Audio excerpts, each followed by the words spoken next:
魂体白浩目中露出一抹暗淡，他已经意识到自己真的已经死了。可是我既然已是魂，为何还有记忆，还能去思索？发生在自己身上的一切，让白浩更为茫然。而此刻的白小纯还是背手抬头，侧脸对着白浩，一副高深莫测的样子。至于眼睛，则偷偷打量白浩，直至看到对方居然只是一愣后，就不再理会自己。白小纯顿时有些尴尬，更是生气的大声咳嗽一下，来提醒白浩自己的存在。白浩听到了白小纯那很是大声的咳嗽，神色有些诧异，重新抬起头看着在自己面前造型有些怪异的白小纯，目中渐渐闪露睿智光芒，忽然开口：“前辈是当初在下死亡前出现在我对面那棵树下之人吧？”他的声音语速缓慢，似边思考推断边说出的这番话，可传出的话语却是如雷霆一样，直接轰在白小纯的心神中。白小纯目光一凝，这白浩的不俗，从其苏醒后的这句话就可以彻底看出，他竟一下就猜出了自己的身份。前辈之所以是我的样子，想来是在之后用了我的身份。不过对于能再次看到前辈此事，也的确匪夷所思。白浩轻叹一声，目中再次透出茫然，显然是对这一切他觉得很不可思议。白小纯深深地看了白浩一眼，这白浩的聪明，他之前虽知道，可却没想到竟聪慧到了如此程度。不错，当初你死后，我看了你的储物袋，用你的身份回到了白家。白小纯缓缓开口，将他再用白浩的身份后，决定收他为弟子，且在白家内的一切经，除了一些必要的地方隐瞒外，其他都如实说出。白浩沉默，他的神色带着复杂，有些难明。听着白小纯的话语，脑海中浮现一幕幕往昔的记忆，尤其是他听到白小纯说出其父在其母葬身之地，明知道他有炼火资质，可还是说出的那些让其顺从的话语，以及露出杀机后，白浩的双眼猛地露出狰狞与仇恨。白浩了解自己的族人，了解蔡夫人以及白家族长，他立刻就明白这一切是真实的。直至白小纯说出他用白浩的身份杀了白旗，叛出白家，更是借助巨鬼王的势力将白家彻底惩罚，灭族长朱蔡夫人，立吴姐为新族长这一幕幕事情后，白浩的呼吸急促，气息紊乱起来。他的心神内已经随着白小纯的话语掀起了一次又一次的大浪。这所有的一切都是他想要做可却没有能力做的，而现在已经被白小纯完成了。随后白小纯又告诉了白浩自己是如何在炼魂湖内发现了他的魂。罕见的，白小纯在这些话语里没有去进行任何的夸张，甚至很多凶险之处他都轻描淡写，没有仔细去说。可白浩聪锐远超常人，他此刻魂体一颤，白小纯的话语在他脑海里形成了画面，他可以想象对方的轻描淡写之处藏着巨大的凶险与危机。渐渐的，白浩看向白小纯的目光里露出了感激。他明白，眼前这个人尽管存在了私心，可却是真的在帮自己报仇。前辈，我白浩张开嘴，可话语还没等说完，就被白小纯挥手打断。这就是全部过程了。不过你也别想太多，你是我的弟子，从此之后有为师在，谁也别想欺负你。白小纯一拍胸口，傲然说道：“知道为师什么身份吗？为师是巨鬼城大总管、监察使，一人之下，万万人之上。哼哼，就算是巨鬼王，为师都绑过。还有前段时间在炼魂湖里，为师更是发威之下，绑了整个蛮荒8成全贵子4天骄，什么小王爷啊、世子啊、郡主啊，都是为师的手下败将。对了，还有个叫二皇子的。”白小纯抬头将自己战绩吹嘘一番，这一次可不是轻描淡写，而是习惯性的仔细描述。白浩听着听着，有些傻呆呆的望着白小纯：“你以后就跟着为师好了，从1色火到17色火的配方，为师都有了。你炼火资质不错，帮我研究18色火的配方，等为师以后厉害了，给你重塑个身躯。来来来，还不给为师磕头，补上你的拜师礼。”白小纯口若悬河，说了一大堆后，重新又背起手，抬起头，侧脸对着白浩，摆出一副很威严的样子，静待对方行拜师大礼。白浩沉默，目中露出追忆，更有复杂。他看向四周，身为魂体，使得他对于魂力的感受极为敏感。他已察觉出这一处山洞内曾经消耗过数量无法形容的磅礴魂药，而身为炼魂师，他更是明白让一个魂恢复前世记忆，其难度之大，几乎逆天一般。更不用说自己是在炼魂湖内被发现的，而记忆片段中的自己，在那暴怒疯狂的状态下，想要恢复前世记忆，难度将会更大。而对方双目内的血丝，以及强打精神掩饰憔悴的样子，无不说明，为了让自己恢复前世记忆，眼前这个自称是自己师尊之人，付出了极大的代价。更遑论心力，他是真的在意我。白浩心底微热，想到了恢复神智，睁开双目后，他第一眼看到的眼前这个自称自己师尊之人，满目的关切。这份关切让他内心在这一瞬缓缓涌动着这一生都久违的温暖。他这一辈子除了母亲，没有其他人在意他。白家的记忆，童年的屈辱，长大后的隐忍，以及那曾经始终在心中的盲目无畏的期待，期待父亲的认可，期待家族的认可，但最终却惨遭灭杀，这些都已经随风而去。许久许久，白浩慢慢站起身，来到白小纯的面前，跪拜下来。他神色凝重，带着认真。他不想去思索以前的事情了。他知道，眼前的师尊已经帮自己报仇了，更是对自己有大恩。他感激对方，也从心底愿意成为对方的弟子。以前的所有，随着我死去，都成为了过去。从我苏醒的一刻起，师尊就是我唯一的亲人。白浩内心是语，那关切的真诚目光再次浮现他的脑海。这是他这一世第二个真心对他好的人。白浩拜见师尊。白浩深吸口气，轻声开口，向着白小纯磕下3个头，起身后继续跪拜，再次叩首，3拜9叩首。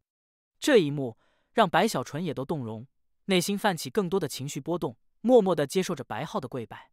他的目光更为柔和，内心深处波澜之余更有欣慰与怜悯。乖徒儿，以后跟着为师，保管你吃香喝辣，要什么有什么。白小纯收拾心情，哈哈一笑，右手抬起一挥，立刻白浩的魂飞来，被白小纯收在了储物袋内的一座魂塔里。这魂塔使得白浩可以来去自由，随时能从储物袋内飞出，更因魂体特殊，能千变万化。师尊到现在我还不知道您的名讳。白浩迟疑了一下，虽拜了师，可他隐隐觉得这个师尊似乎有些不大靠谱的样子。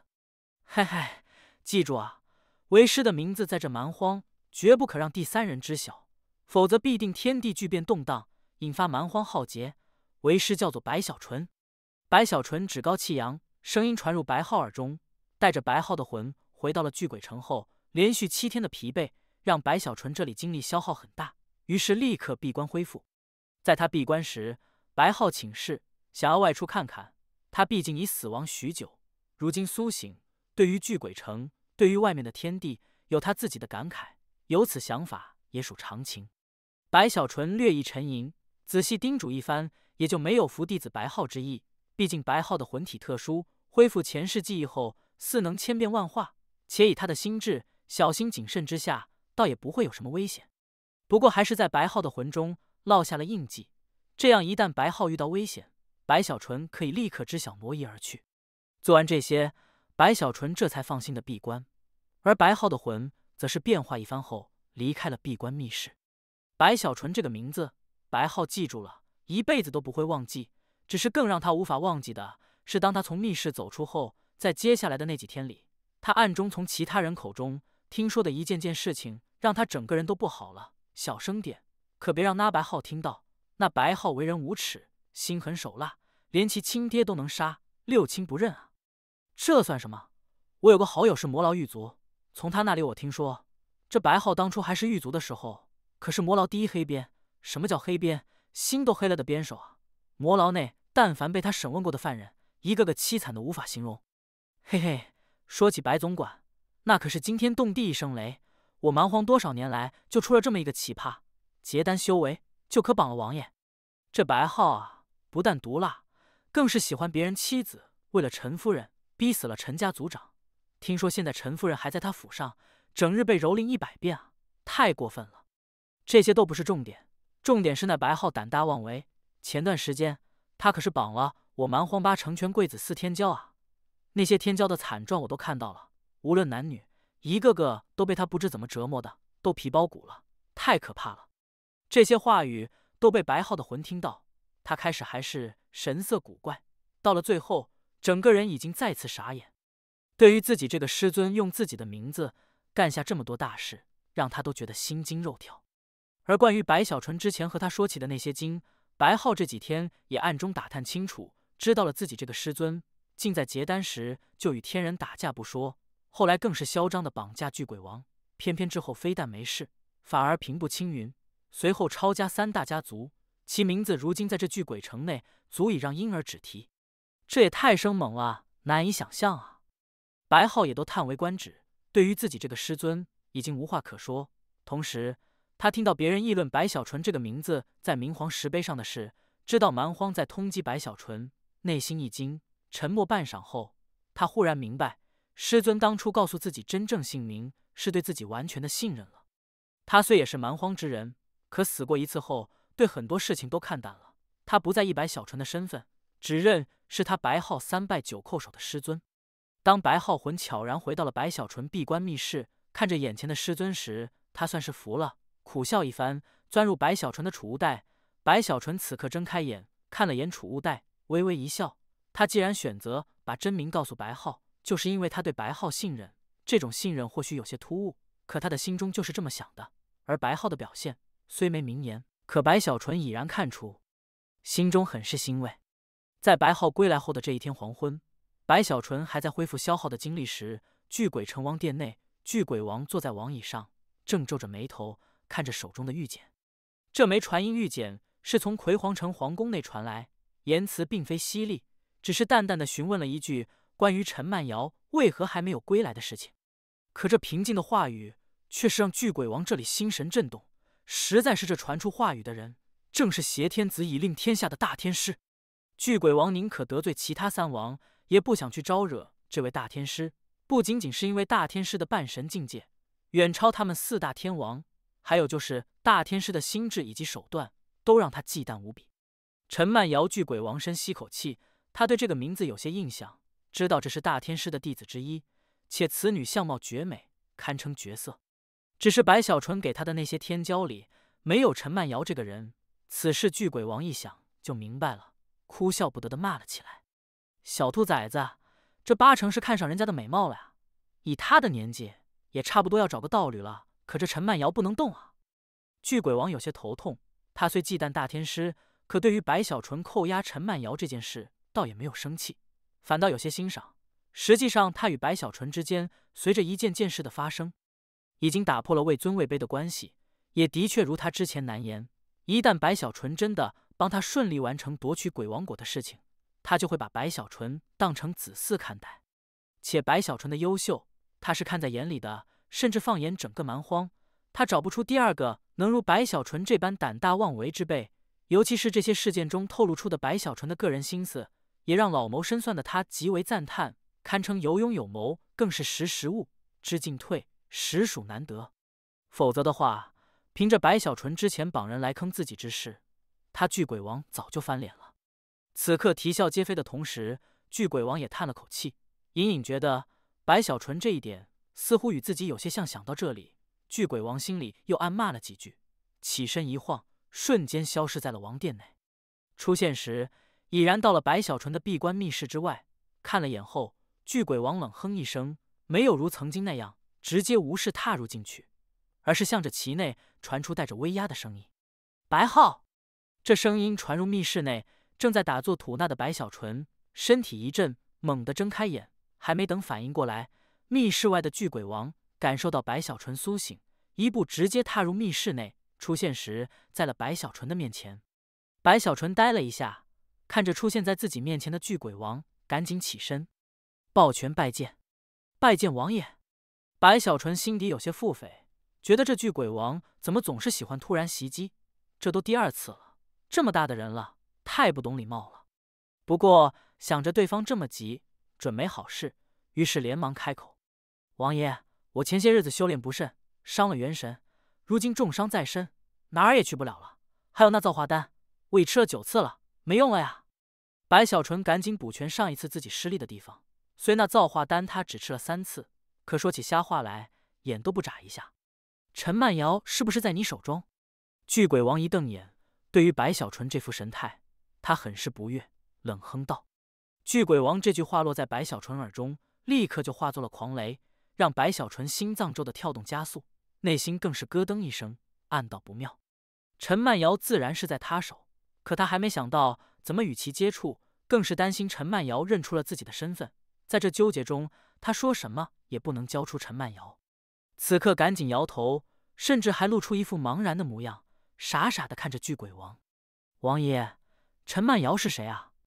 听这名字似乎是个女的，王爷莫非看好了？王爷放心，卑职一定把她抓来。白小纯说着，一拍胸口保证道。若是换了不了解白小纯的人，看到这一幕必定会迟疑。实在是白小纯的演技太好了，无论是言辞还是神情都极为逼真，仿佛真的不知道陈曼瑶这个名字似的。可巨鬼王太了解白小纯了，此刻瞪着眼睛低喝一声：“少在那里装傻充愣！我告诉你白浩，那陈曼瑶动不得，此女来极大。”巨鬼王表情肃然，一身威压也都散开，笼罩四周，声音也如天雷一样，要去震慑白小纯。可他对别人用这招可以，但白小纯这段时间已经对巨鬼王这威严熟悉的不得了，此刻表情委屈，眼巴巴地看着巨鬼王：“王爷，我真的不认识陈曼瑶啊！”行了，这里没外人，你也别弄这表情出来。老夫知道你是看上了那陈曼瑶的美貌，可她是大天师的爱徒，如今大天师已经问询，你赶紧将她放了，不就是个角色吗？有什么大不了的？以后我多赏赐给你一些就好了。巨鬼王不耐烦地开口，实在是他觉得这件事很简单，一个女子而已，他不认为白小纯会看不明白事态。眼看巨鬼王将话语都挑明了，白小纯内心纠结，他是真的不敢放陈曼瑶走，这可关乎小命。此刻脑海念头百转，正琢磨如何化解时，巨鬼王一眼就看出了白小纯的犹豫，顿时怒了起来。这一次他是真怒了，全身上下刹那就散出冰寒，眼中更有冷漠，望着白小纯，缓缓开口：“立刻将陈曼瑶交出来，白浩，别逼本王亲自对你动手。”巨鬼王的目中寒意覆盖，声音也都如隆冬之雪，使得这密室内刹那就成为了寒池一般。白小纯本就纠结着急，交出陈曼瑶，等于是自己小命握在了别人手中。他不是不信陈曼瑶，而是事关生死，他不敢去相信，甚至可以说他相信白浩，但却对陈曼瑶没有把握。此刻巨鬼王的怒喝传遍密室的同时，他感受到了来自巨鬼王身上的冰寒之意，这里面甚至还有杀机。这一切让白小纯立刻就想起了当初巨鬼王修为恢复后，手持天人金魂，高高在上，目露深邃，问自己的那一句话：“你给我一个不杀你的理由。”这句话当时吓得白小纯几乎魂飞魄散。此刻他看着巨鬼王，不由自主的就想到了那一天的一切事情，想到了自己最终九死一生保护巨鬼王的一幕幕，又想到了在炼魂湖内，若非自己天道元婴的强悍，否则的话，在那静止之光吸收修为的同时，自己必定无法避开来自四周上百人的杀招，怕是早就已经陨落了。这一切的一切本就积压在白小纯心底，可眼下在巨鬼王这杀机与冰寒的压迫下，在他面临交不交陈曼瑶的紧张中，他再也抑制不住了，仿佛前有狼后有虎，被夹在中间要发狂，眼睛开始赤红。你要杀我，要对我动手？白小纯身体颤抖，喘息粗重，死死地盯着巨鬼王。若是换了其他时候，白小纯必定就认怂了，可现在他不想怂，从心底不愿怂。与巨鬼王接触的所有事情，在他脑海里浮现后，一件件沉淀累积在一起，他的气息都不稳起来，他的双眼已经是红得跟急眼的兔子似的，额头更是青筋鼓起，整个人好似歇斯底里，彻底爆了。巨鬼王，你再说一遍，你奶奶的，你居然要杀我啊！还要对我动手？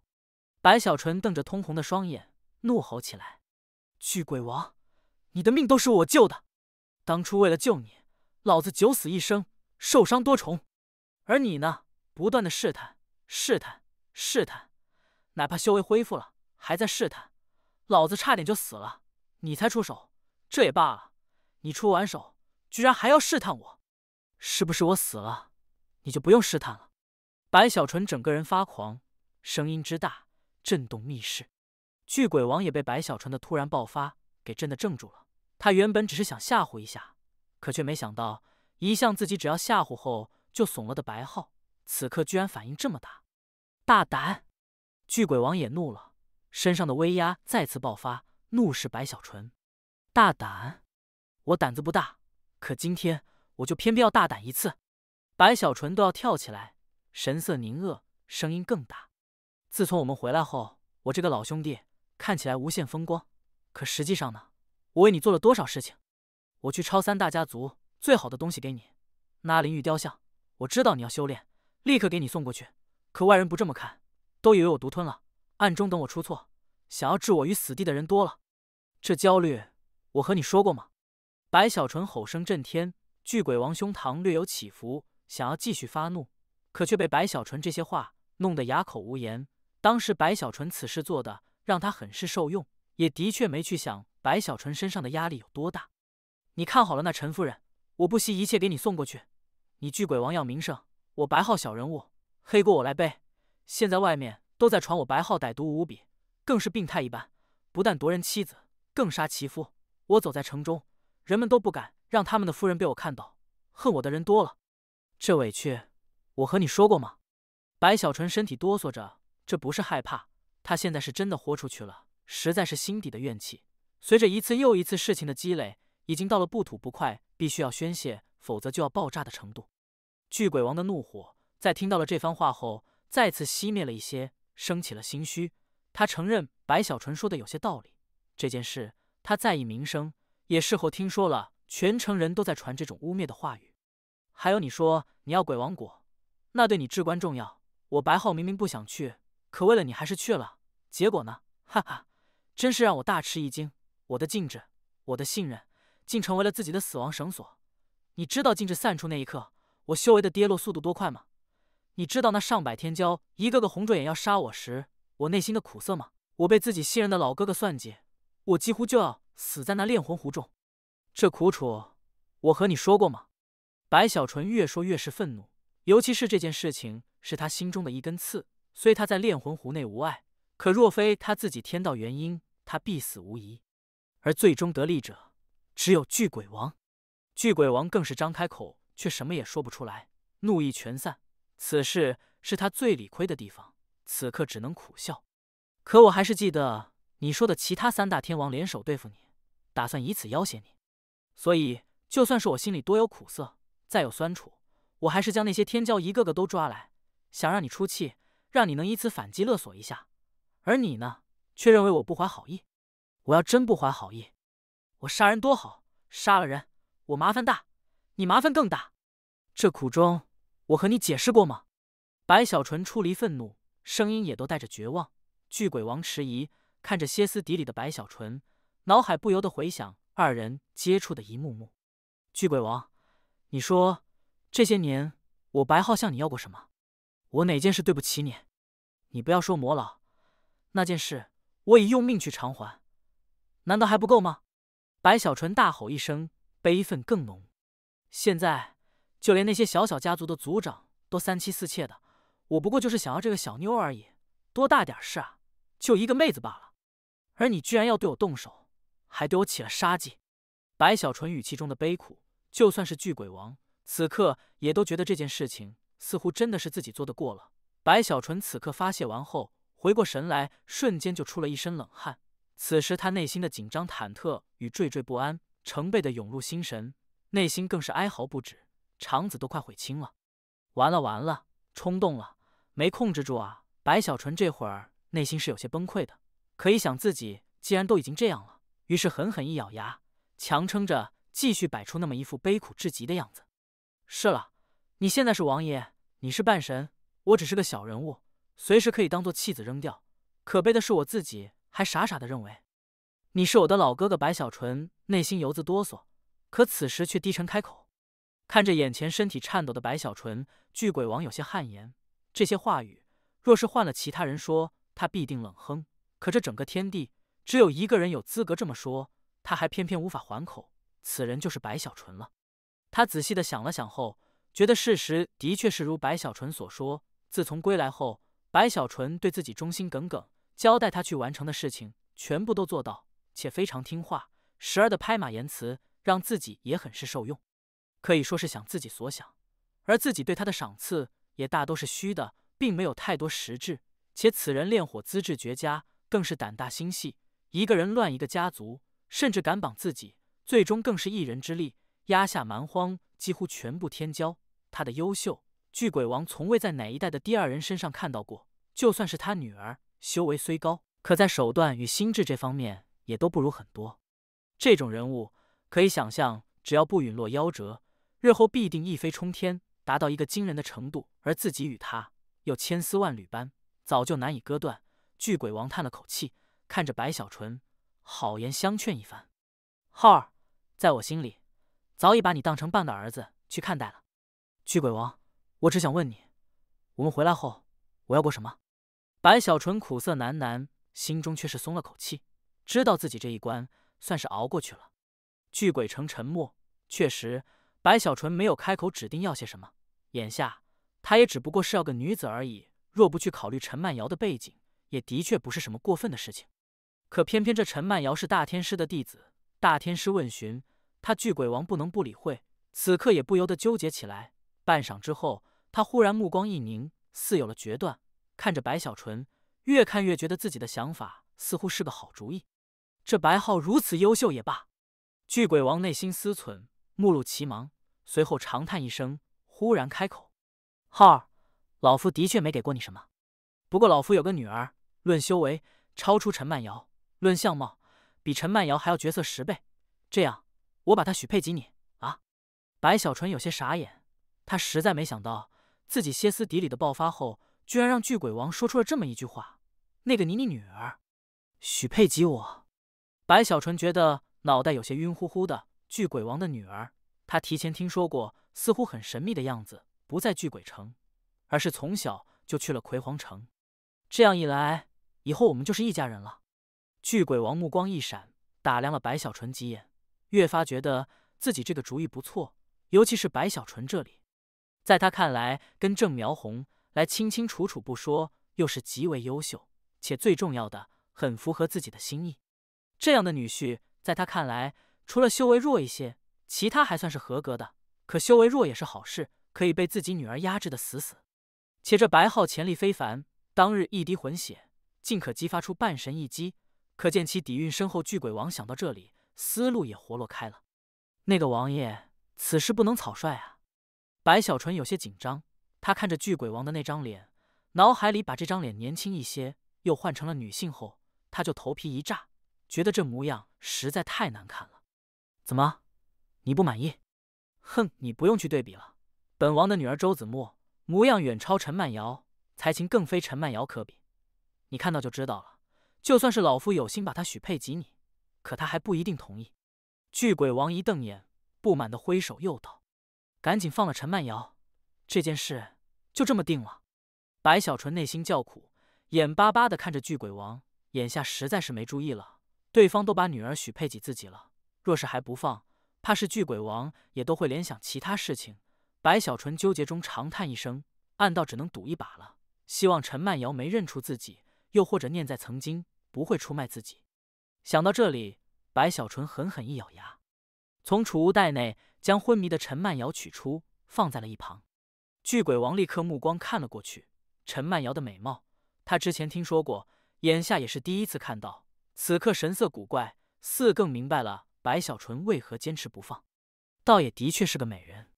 巨鬼王干咳一声，又瞪了白小纯一眼，这才袖子一甩，将昏迷的陈曼瑶收走后，叮嘱一番：“此事就这样了，你明天就用传送阵去魁皇城，去巨鬼军团找到我女儿，她可是巨鬼军团的大统领，你先去辅佐，感情上的事情你们自己慢慢培养。”啊，这么急？那个我白小纯实在对那个周子墨没什么兴趣，苦着脸想要拒绝，可这件事巨鬼王没有给白小纯开口的机会，直接就下了王令。墨儿那里前段时间就提出让老夫安排一些人过去辅助，现在看来你是最佳人选了，就这么定了，明天必须出城。另外，关于墨儿那里的身份，我这女儿要强，不想打着我的旗号行事，所以底下的人知道不多。至于那些权贵，则心照不宣，你也切记不要节外生枝。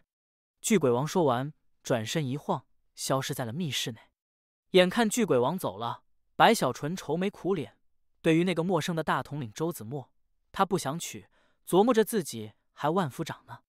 大统领算个鸟！至于巨鬼军团，白小纯隐隐记得当初在长城时，似乎抓到过一个给巨鬼王办事的魂修，但那人当年所说是巨鬼王麾下某个侯爷的手下。虽如此，可白小纯还是有些迟疑，但琢磨着应该不会那么巧，毕竟巨鬼城有叛乱之事，很有可能那当年被他抓到之人是某个侯爷授意外出私事。还有那魁皇城，他也实在不想去，那里对他而言很是危险。尤其是陈曼瑶是否认出自己的身份，更是两说。这要是去了魁皇城，一旦不妙，那就是自投罗网了。还有就是他之前绑了魁皇城内大半权贵的子嗣，此刻一进去，如同羊入虎口，可不去也不行。巨鬼王态度坚决，自己之前已经爆发过一次，若是再抵触，怕是真的就与巨鬼王恶了关系，到时候逐渐冷漠，自己在这巨鬼城内也将失去优势。这算什么事啊？白小纯抓了一下头发，此刻储物袋内白皓悄悄飘出，看着白小纯，神色内带着叹为观止之意。方才巨鬼王在，他不敢露出丝毫气息，可却将二人的对话听得清清楚楚。对于自己这师傅的勇猛，再次感慨。他不知白小纯有面具在，自己只要在他身边，就很难被人察觉。师傅，关于巨鬼王的女儿，弟子曾经也听说过一些，此女很是神秘，似乎早年就独自离开巨鬼城，在外修行。白皓低声说道，将自己知道的都告诉了白小纯，可他所知晓的还是很少。白小纯叹了口气，思来想去后，实在没有办法，于是匆匆离开密室，外出开始打探。一方面打探魁皇城，一方面打探巨鬼王的女儿。直至深夜，白小纯归来后，他苦着脸，狠狠咬牙：魁皇城太可怕了，我是绝对不去的。大不了先出去躲避一段时间。一夜过去，第二天黄昏时，白小纯实在是磨蹭不下去了，又不敢用传送阵，索性随便找了个借口找巨鬼王要来鬼王州。按照他的计划，是明着答应，暗中远走高飞外出，躲避一些日子再回来，说不定巨鬼王也就知道了自己的决心。至于鬼王州，他之前就眼馋，知道这是一个好宝贝，正好借助这个机会捞走一艘。可巨鬼王显然想到了这一点，似笑非笑的给了白小纯鬼王州后，竟叫来吴长恭，让他帮助催发，亲自护送白小纯去魁皇城。吴长恭也无奈，觉得这白小纯有传送阵不用，竟要通过鬼王州。可王爷发话，他只能听命，于是催发鬼王州，带着已然傻眼的白小纯，化作一道长虹，离开了巨鬼城。站在鬼王州上，白小纯欲哭无泪，一旁的吴长恭黑着脸，一路上没理会白小纯，白小纯也没心情搭理他。此刻他早就心底叫苦不断，计划被巨鬼王识破，眼下摆在他面前的只有去魁皇城了。以吴长恭天人修为，催发这鬼王州，预计3个月左右就可以到魁皇城了。白小纯哭丧着脸，低头看着手中玉简，这玉简上有地图，巨鬼城距离魁皇城算是较近的，至于九幽城，怕是需要吴长恭至少1年的不间断催发鬼王州才可。若是换了白小纯来催发，这时间将更为漫长，且这一路的危险更是非天人难行。眼下只能认命。白小纯揉着眉心，脑海浮现昨天打探到的关于魁皇城的消息。整个魁皇朝自上而下，魁皇首位大天师超然，随后则是4大天王、10大天宫以及108天后。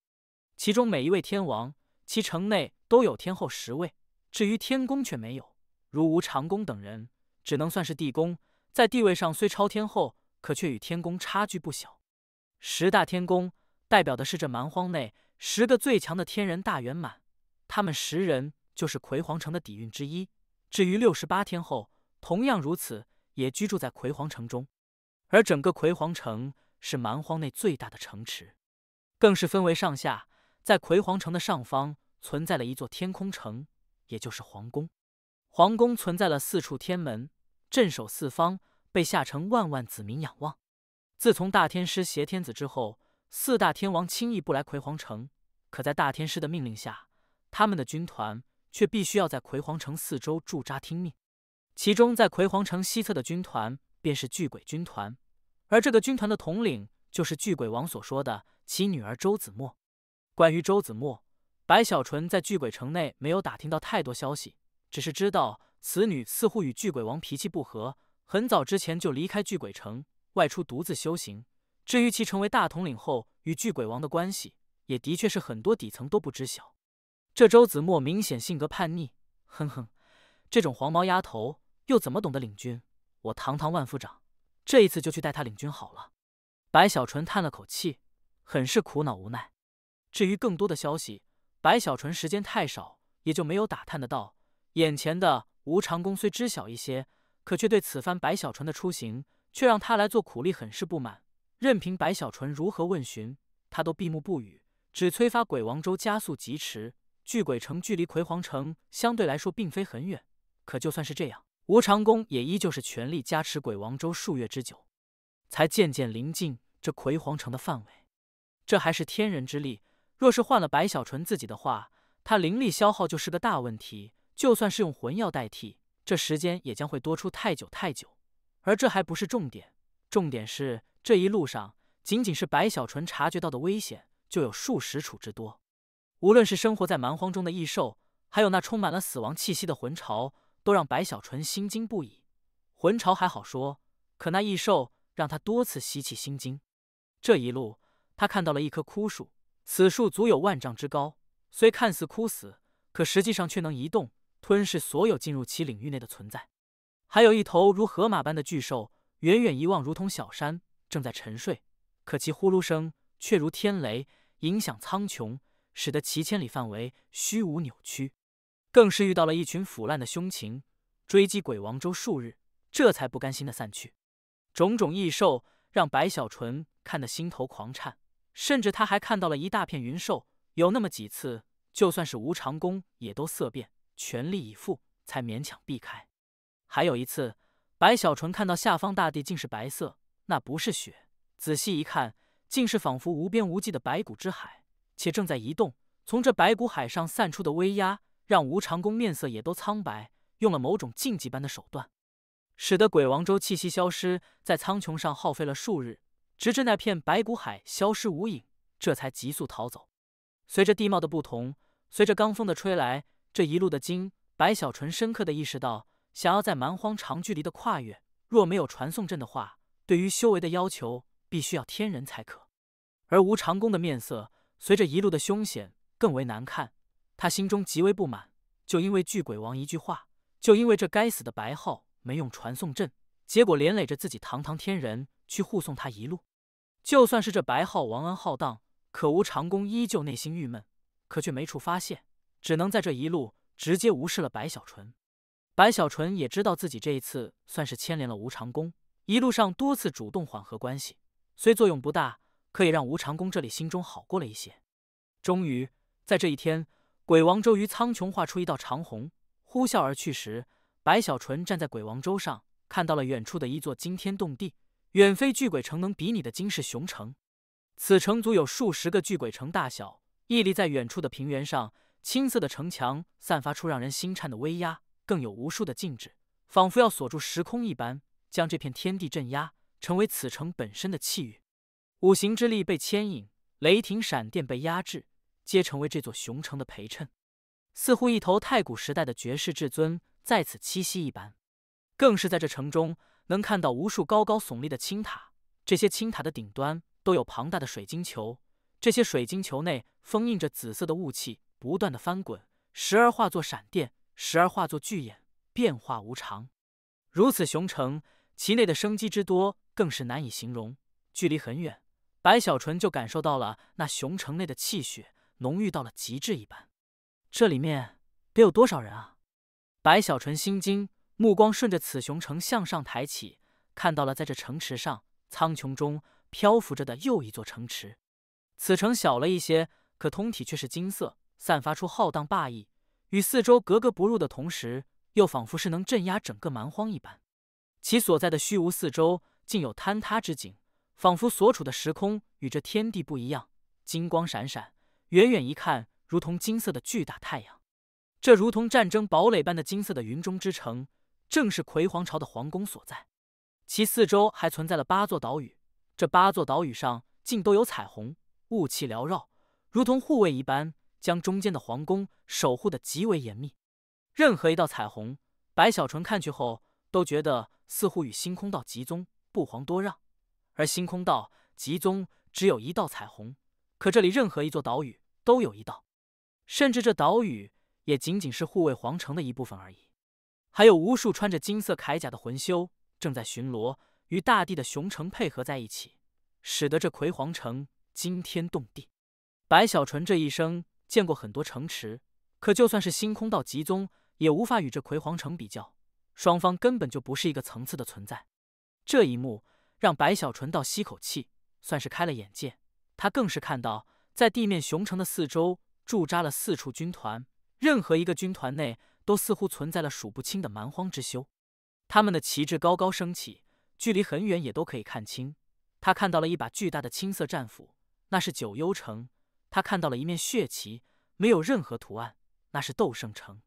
至于灵灵城，则是一双暴虐的眼睛，随着旗帜飘扬，这眼睛似可以看透天地。最后则是巨鬼城的旗帜，很好辨认，正是一尊巨鬼图腾，伸开双臂，神色狰狞，似要去撕裂苍穹。这就是4大军团。白小纯心神震动不已，更有哆嗦，那是一种来到了敌人大本营的紧张与忐忑。这要是让他们知道了我就是白小纯。白小纯想到这里，小脸立刻煞白。忽然他似有所察，抬头时竟在那皇宫的上方苍穹内云层里看到了一个庞大的龙头于那云中垂下，须子极长，飘摇而动，似冷冷地望了白小纯一眼，又重新回到了云雾里。龙！白小纯睁大了眼，看着那云层中出没的长长的身躯以及触目惊心的爪子，目瞪口呆时，一旁的吴长恭冷哼一声，没有说话，可看向魁皇城的目光里也带着深深的敬畏。这里就是蛮荒的核心。而吴长恭身为天人，他所知道的事情远超白小纯。他知道这些只是显露在外的部分而已，在这魁皇城的地下，可以说这整个平原区域10多倍于魁皇城的巨大范围，还存在了第3城、上3城、中3城、下3城，形成传说中的9重天。吴长恭内心喃喃，他也没见过真正的魁皇城。真正的魁皇城只存在于遥远的过去，当年整个魁皇朝最巅峰的时候，9重天般的魁皇城可以镇压通天世界所有存在。只是随着通天的崛起，随着魁皇城的没落，直至那一场让天地分割的战争后，通天取代了魁皇，占据了这片天地的中心通天海。而魁皇城也在那一战中，下3城崩溃，中3城崩溃，只留下了上3城，逃到了这里，残喘挣扎，休养生息，至今也仅仅是觉醒了上3城的2城而已。大地下的第3城依旧被埋葬，无法生出。吴长恭收回看向魁皇城的目光，带着白小纯直奔魁皇城的西侧巨鬼军团所在之地。